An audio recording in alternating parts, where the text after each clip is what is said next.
When I first stepped into college, What inspired you to pursue ACCA and CFA Level 1 together? my main goals back then were 3 years of college degree. I will get 2 degrees because I'm also pursuing my BSc from Oxford Brookes. And then I'll have close to 3 years of working experience and I'll have a professional qualification. A lot of the ACCA job market is in a way more towards accounting and auditing and taxation. What I noticed was that usually whenever you have a deadline or maybe you have an exam coming up, so normally you are under so much of stress and then you end up procrastinating it, and then you have so much of work to do, so much of studies to do. Creating a daily schedule for myself where I set daily goals for myself, headlines for myself, breaking that longer term goal into smaller goals really helped for me. But what makes CFA more challenging is that you have 10 different subjects, and in every subject you have 10-15 chapters to cover, so that becomes a lot more challenging. Welcome to another episode of GCC podcast. Today we have with us Sheerja Chandel, who's our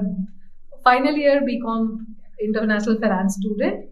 She has also completed her ACCA, so now an ACCA affiliate, also CFA Level 1. So congratulations, Sheerja. I'm Thank you, so ma'am. proud of having you here. Thank you, ma'am. Sheerja, what inspired you to pursue ACCA and CFA Level 1 together? CFA was actually not a part of my long term plan. When I first stepped into college, I had a very clear vision. I was like, okay, 3 years, and I have to get the most that I possibly can out of these 3 years. And my main goals back then were 3 years of college degree. I will get 2 degrees because I'm also pursuing my BSc from Oxford Brookes. And then I'll have close to 3 years of working experience and I'll have a professional qualification. But then somewhere along the way, I kind of noticed that I also have an inclination towards finance, and that a lot of the ACCA job market is in a way more towards accounting and auditing and taxation. And after working at my internship as well, which was an auditing and taxation internship, I also noticed that, okay, maybe this is not exactly what I want to be doing. This is not where I see myself in the next 5 years. So that inspired me to do CFA level 1 after that. How did you manage your professional studies, your internships, your college all at once? My schedule was basically I had maybe 3 hours of classes in the morning, and then I had to go to my internship, and then I would come back home, and then I would maybe study a couple of hours. But what I also noticed was that this schedule, it just becomes a little overwhelming. So something that I started doing after that was I started studying in the morning, because in the morning you have all of this energy, and then to give that into your studies is just much easier and manageable in a way. Yeah. In this journey, at any point of time, did you feel underconfident and how did you manage that?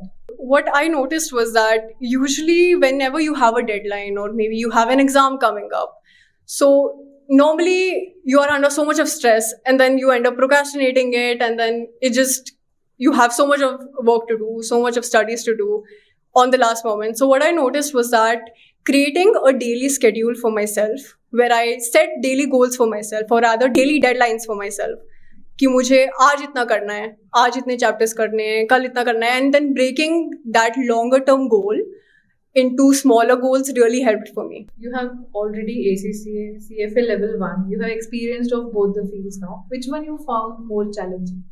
I think definitely CFA level 1. If you look at the content of both ACC and CFA, I think they are pretty much at par. But what makes CFA more challenging is that you have 10 different subjects, and in every subject you have 10-15 chapters to cover. So that becomes a lot more challenging. Something I experienced with CFA specifically was that maybe you complete one subject and then you move on to the next, and then you'll find yourself losing track of maybe the first subject that you studied because the content is just so very vast. Mm-hmm. But with ACCA, maybe you have 3 months of gap between the exams and you have just one subject, just maybe 15-20 chapters at max that you have to master. So ACC is definitely much more easier and much more manageable, I would say. Mm-hmm. And also with CFA, you have 4 hours of your exam sitting time. So definitely. ACC. So your strategy was to first complete your ACC and then appear for CFA, or how did you manage?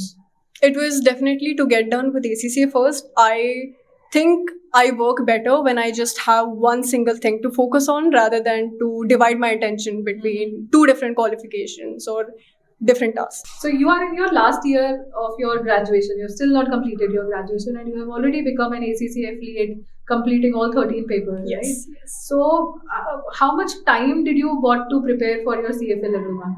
I got done with 7 ACC papers within 1 year period. And then I wanted to attempt my CFA level 1 in February. So I had 1.5 months of prep specifically, which was significantly very lower because I was reading other people's experiences online. And all of them were like, okay, you need 5-6 months of prep minimum. So I had to attempt CFA level 1 with just 1.5 months of prep. And I think getting done with my ACCA papers first definitely helped, because it just builds a strong foundation. I mean, accountancy and finance are interrelated in a lot of ways. And especially if you're done with your SBR or your AFM, it really builds a very strong foundation of knowledge. So how many hours you dedicated in this 1.5 months for your studying? Okay.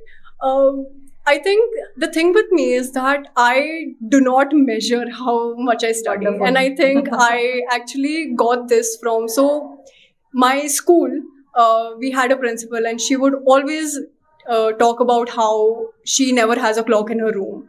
And because she does not measure her output by the number of hours, she measures it by how much work she got done. And I think that is something that really stuck with me, because even if I say I studied for, let's say, 6 hours a day, it is not guaranteed that those 6 hours are productive hours. I could just be sitting on my study desk and I don't know, I could be fidgeting, I could be daydreaming, it does not matter. So what I would do is I would set daily goals based on the number of chapters that I have to do or the number of questions that I have to cover, because ultimately that is what matters in your examination. So this strategy was for the entire duration of your journey of your completing this paper, Yes. or towards the coming closer to the exam dates? No, this is something I have followed since my school days, and I think it has really helped me a lot, because this is also something that has helped me in my 12th grade boards as well, and it helped me move up by 5%.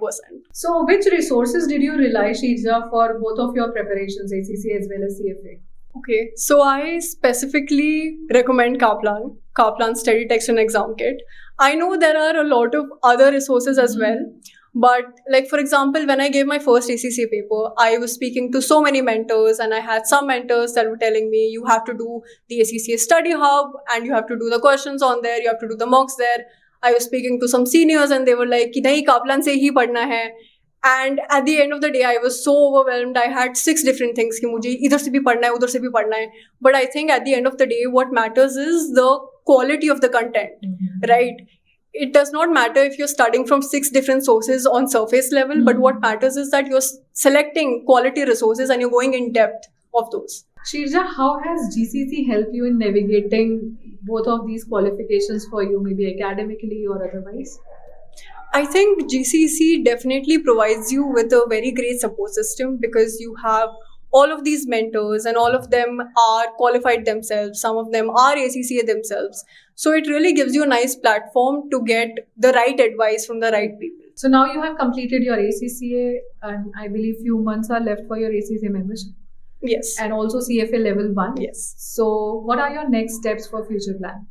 Well, in the future, I definitely want to get done with my CFA level 2, because there is a certain momentum that you create while you study. So I want to utilize that and get done with my level 2. And I also want to start working after that in the finance domain specifically. Okay, so you are looking for India, or you wanted to make your career international, globally? I do ultimately want to work abroad, but then at the moment, I'm looking for jobs in India. In maybe the next 5 years or so, I do see myself going abroad, but for now, India.